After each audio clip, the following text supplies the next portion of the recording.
Hello guys, this is KC Patel and welcome to Satvik academy. Satvik academy के YouTube channel में आप सभी का स्वागत है। बिहार में एक और बड़ी भर्ती आपकी आने वाली है, वो शिक्षक भर्ती है, जिसमें लगभग 90,000 पद आपके होंगे। TRE1, TRE2, TRE3 ऑलरेडी हो चुकी है। अब ये जो वैकेंसी आपकी आने वाली है, ये आने वाली है TRE4 की। 90,000 शिक्षकों की भर्ती होगी। ये 90,000 शिक्षकों की भर्ती होने के बाद भी बिहार स्टेट में 60,000 पद फिर भी शिक्षक के खाली रहने वाले हैं।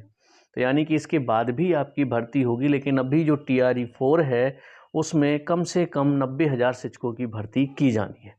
कब से इसके आवेदन होंगे, परीक्षा कब होगी और इसका रिजल्ट कब जारी किया जाएगा, साथ ही साथ एलिजिबिलिटी क्या होगी, क्या अदर स्टेट वाले अप्लाई कर पाएंगे या नहीं कर पाएंगे, इन सभी सवालों के जवाब आपको इस वीडियो के माध्यम से मिलने वाले हैं। तो आप लोग वीडियो के अंत तक ज़रूर बने रहें। तो चलिए बात कर लेते हैं हम लोग कि जो 90,000 शिक्षकों की भर्ती है उसके आवेदन आपके कब से होंगे। तो जो आवेदन आपके होने वाले हैं वो जून माह से आवेदन होंगे, यानी कि जून के जो अंतिम सप्ताह होगा उसमें आवेदन स्टार्ट हो जाएंगे।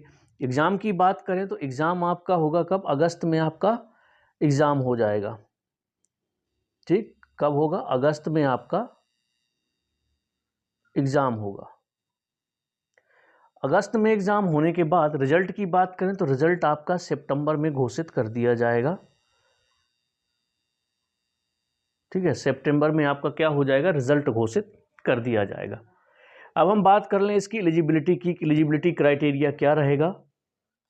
तो उसमें आपका ये है कि देखिए, जो ग्रेजुएशन है, पीजी है, ये चीज़ें तो सबको मालूम है कि अगर आपको पीजीटी देना है तो आपका क्या होना चाहिए? पीजी होनी चाहिए उस सब्जेक्ट से। ठीक है, टीजीटी लेवल देना है तो ग्रेजुएशन होना चाहिए। पीआरटी के लिए डीएड और 12th होना चाहिए। इसके अलावा एलिजिबिलिटी क्या है उसके बारे में हम बात करने वाले हैं। तो सबसे पहले यदि आपको बिहार स्टेट में,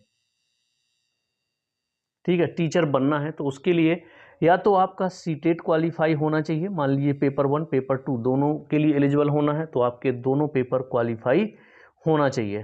ठीक है, पेपर 1 एंड 2 जो भी क्वालिफाई होगा उसके लिए आप लोग बिहार में आवेदन कर पाएंगे। तो ये बात हो गई सीटेट की। या फिर जो बिहार का स्टेट टेट होता है, यानी कि बीटेट, या तो आपका बीटेट क्वालिफाई होना चाहिए। अब हम बात कर लें पीजीटी और टीजीटी की। तो बिहार में टीजीटी और पीजीटी के लिए भी टेट एग्ज़ाम होता है, याद रखिए। अभी अदर स्टेट में जैसे एमपी में भी वर्ग 1 के लिए एमपी टेट होता है, इसी तरह से टीजीटी और पीजीटी के लिए बिहार में एस टेट होता है, यानी कि एस टेट पेपर 1 और S TET paper 2। S TET paper 1 and S TET paper 2।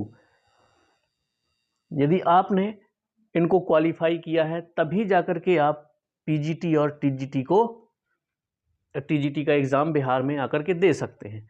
Other state की बात करें तो अदर स्टेट के एग्ज़ाम, जो अदर स्टेट के कैंडिडेट हैं, अभी तक जो TRE3 तक भर्ती हुई है उसमें सभी स्टेट के आवेदन कर सकते थे। जब नोटिफिकेशन आएगा तो इस बार और क्लियर हो जाएगा कि क्या कुछ परसेंट कोटा रखते हैं या फिर यूआर कैटेगरी में अदर स्टेट को भर्ती करते हैं। हालांकि अदर स्टेट रहेगा ज़रूर, चाहे जितने परसेंट गवर्नमेंट दे, मान लीजिए 5%, 10%, या फिर अभी तक जिस तरीके से यूआर कैटेगरी में सभी अदर स्टेट के एलिजिबल थे तो उसी तरह से एलिजिबल रहेंगे। तो चलिए, यदि आप लोगों ने सीटेट क्वालिफाई कर रखा है या फिर सीटेट नहीं है तो बिहार के कैंडिडेट हैं उन्होंने बीटेट क्वालिफाई कर रखा हुआ है, और टीजीटी पीजीटी के लिए उन्होंने एस्टेट पेपर 1 पेपर 2 ये क्वालिफाई कर रखा है, तभी वहाँ पर आवेदन कर पाएंगे। ठीक है, इसके अलावा कोई डाउट हो तो कमेंट्स में आप लोग पूछ लीजिएगा। मिलते हैं हम लोग नेक्स्ट वीडियो में नेक्स्ट इन्फॉर्मेशन के साथ।